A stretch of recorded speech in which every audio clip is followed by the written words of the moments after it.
All right, welcome to another deep dive. This time, we're going to take a look at quantum physics, human potential, and happiness. Oh, yeah. And there's physicists, philosophers weighing in. It looks like a really interesting discussion. Yeah, I thought it was fascinating, a lot to unpack. Okay, so one of the things they keep coming back to, are you ready for this? I'm ready. They're saying that reality is made of love. Yeah. And not just like in a metaphorical way either. They're Yeah. linking it to like actual quantum physics. Yeah, I know. It's kind of mind-blowing. I know. We're also going to dive into the power of gratitude and how it might just be the key to tapping into all that good energy. Yeah, that's a big part of it. This is some seriously mind-bending stuff, but we're going to break it down. Hopefully we can all walk away with some real aha moments. I think so.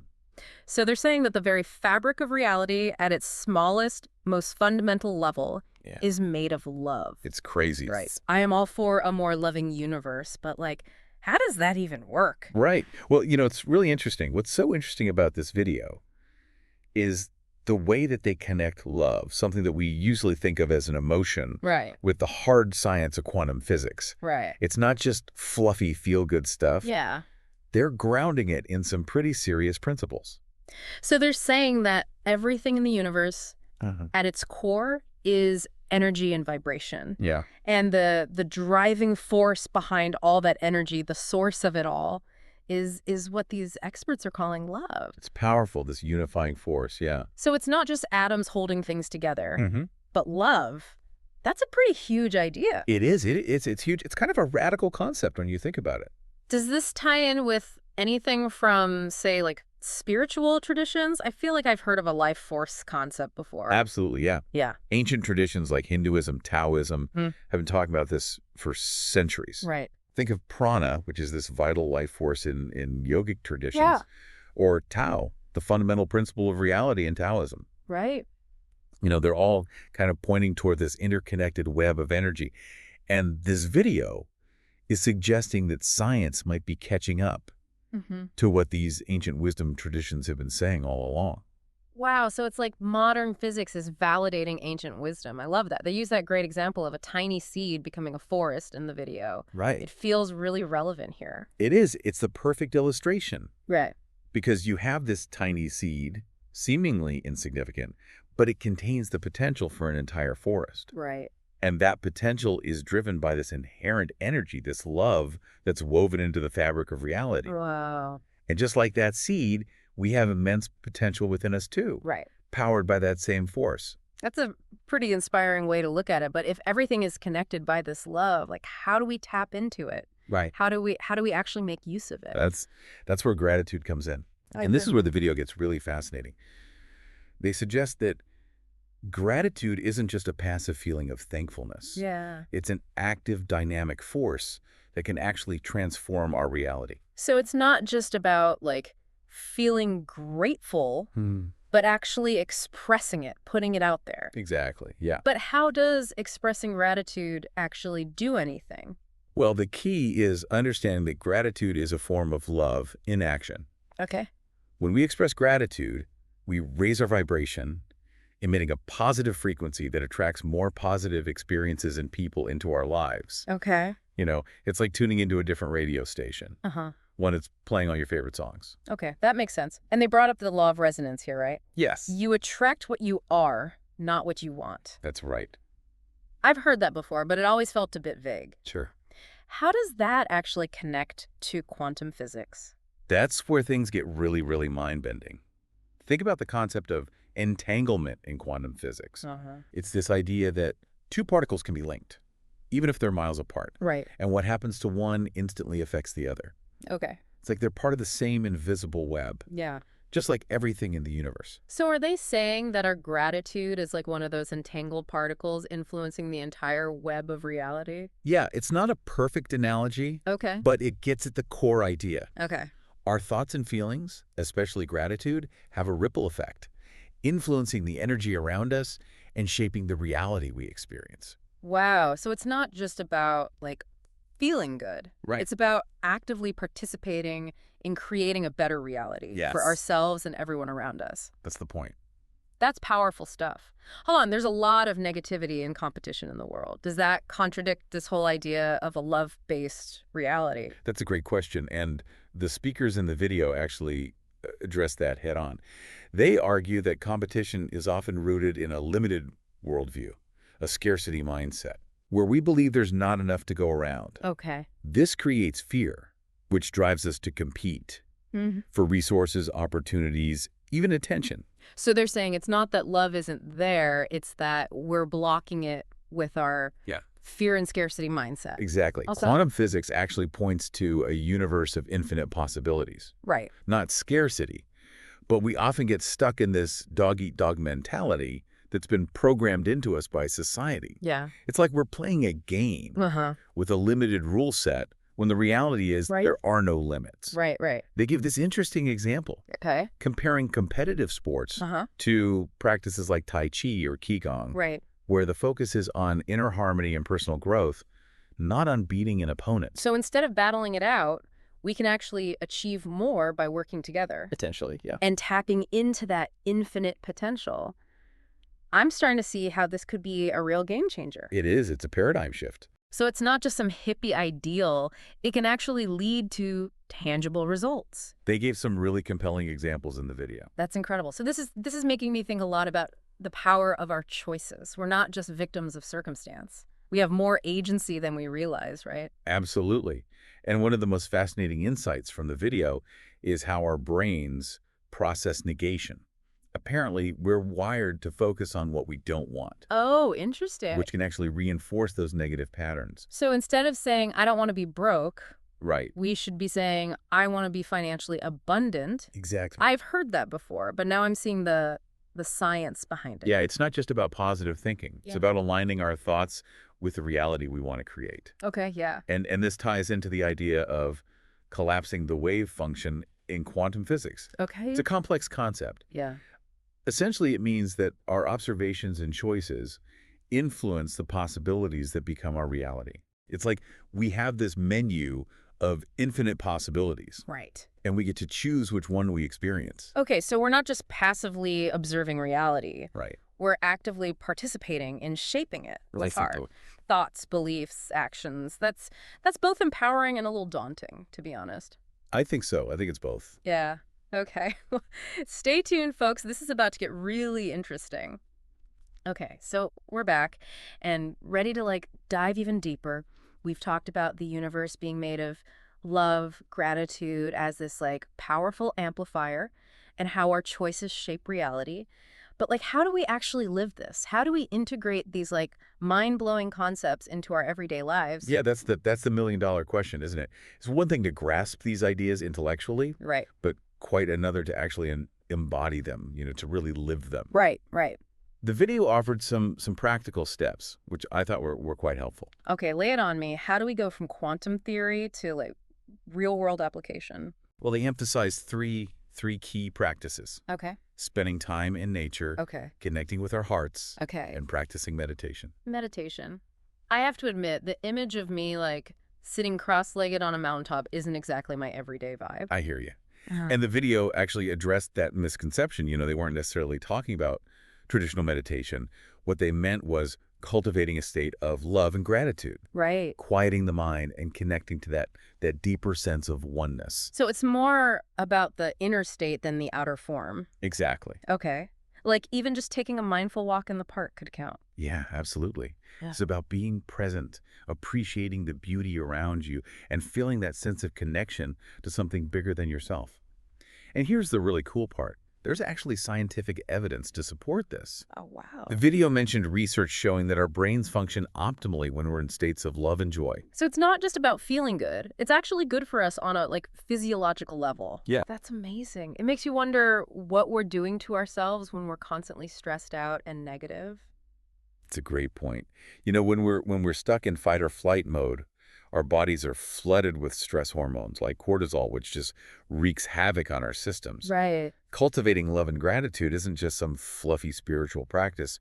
It's a powerful tool for well-being. It's like we've been given this incredible power, this ability to tap into this loving energy field, but we've forgotten how to use it. Right. But if we can shift our perspective, if we can learn to cultivate love and gratitude, Uh-huh. we can actually heal ourselves and raise our vibration. Precisely. And it goes beyond just individual well-being, too. Remember, we're all connected.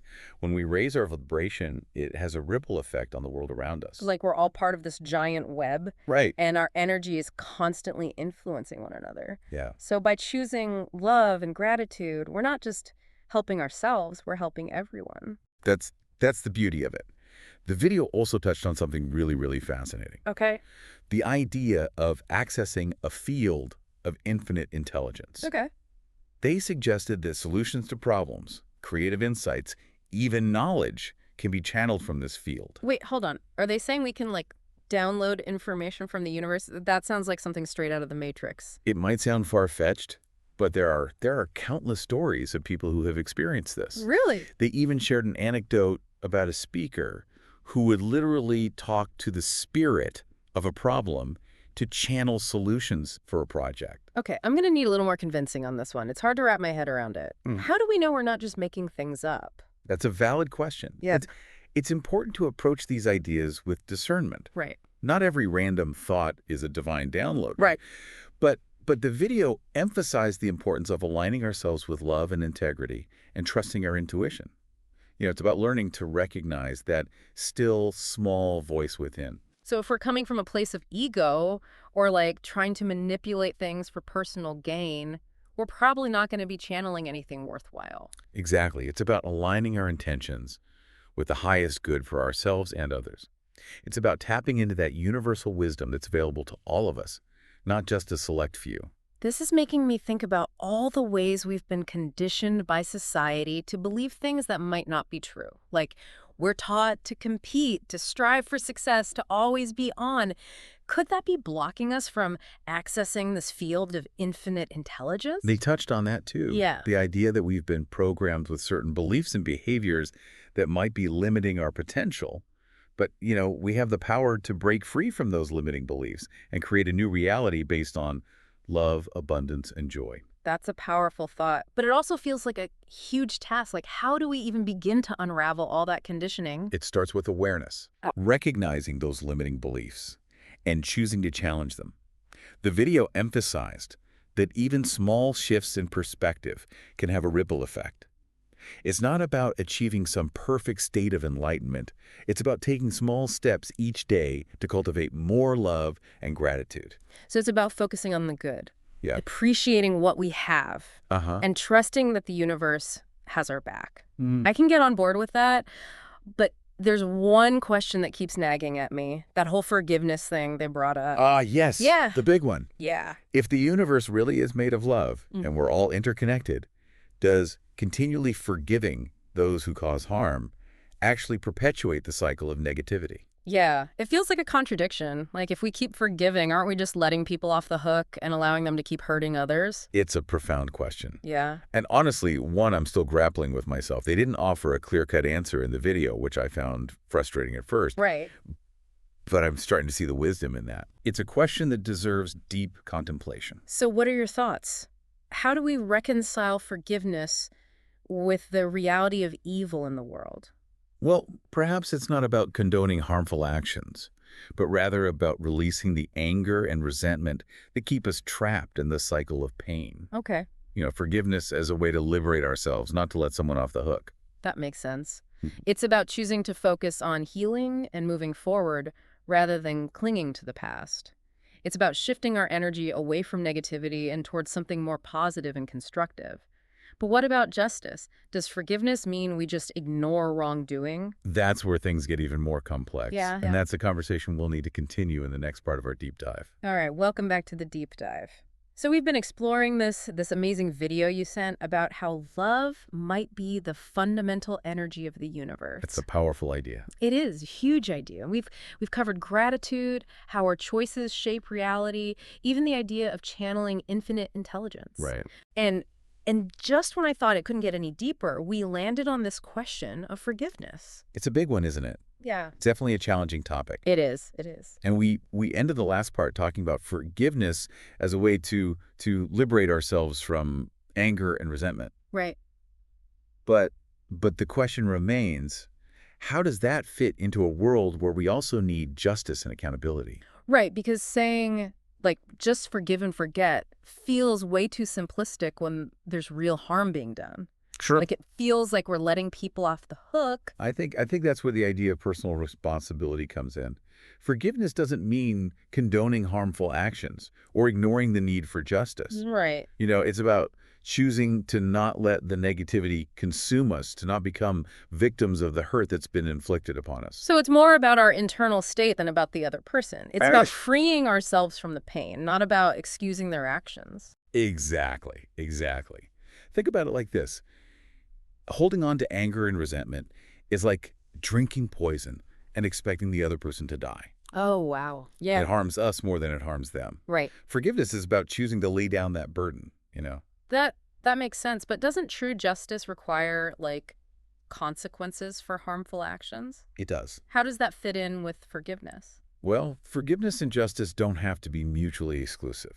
We can forgive someone on a personal level while still advocating for justice and accountability. Okay. In fact, I think it's easier to work towards positive change when we're not consumed by anger and resentment. So it's about separating the person from the action, Yeah. recognizing that people can do bad things without being like inherently bad. That's a really insightful way to put it. And remember, we're all capable of both great love and great harm. We all make mistakes, and we all have the potential for growth and transformation. Forgiveness recognizes that potential. This is making me think about the societal conditioning we talked about earlier. You know, we're often taught to judge, to label people as good or bad. But what if that's just another limiting belief? The video challenged us to question everything, remember? What if we could approach even the most challenging situations with a more nuanced perspective, Right. recognizing the complexity of human nature? It's like we're being asked to step out of the duality, the black and white thinking, Right. and embrace a more holistic view of reality, a reality where love is the fundamental force, even amidst darkness and pain. And in that reality, forgiveness becomes a powerful tool for healing, Yeah. both for ourselves and for the world around us. It doesn't excuse wrongdoing, but it opens up the possibility for redemption and transformation. This deep dive has been like a wild ride, from the mind-blowing physics to the practical applications of gratitude and forgiveness. It's really shifted my perspective. What stands out most to you? For me, it's the reminder that we have more power than we realize. We're not just passive observers. We're active participants in shaping our reality. Through our choices, our thoughts, our beliefs, we can create a world that's more aligned with love, abundance, and joy. I love that. It's empowering and inspiring. It is. It's a call to action to step into our full potential as creators and agents of change. I think so. And it all starts with cultivating that love and gratitude within ourselves. Yes. As we raise our own vibration, we contribute to raising the vibration of the entire planet. That's the idea. Well, folks, that brings us to the end of this deep dive. We've explored some deep waters, but hopefully we've come up for air with some valuable insights and a renewed sense of possibility. We encourage you to keep exploring these ideas, to question your assumptions, and to keep diving deep into the mysteries of the universe and the power of your own heart. Until next time, keep seeking, keep questioning, and keep the love flowing.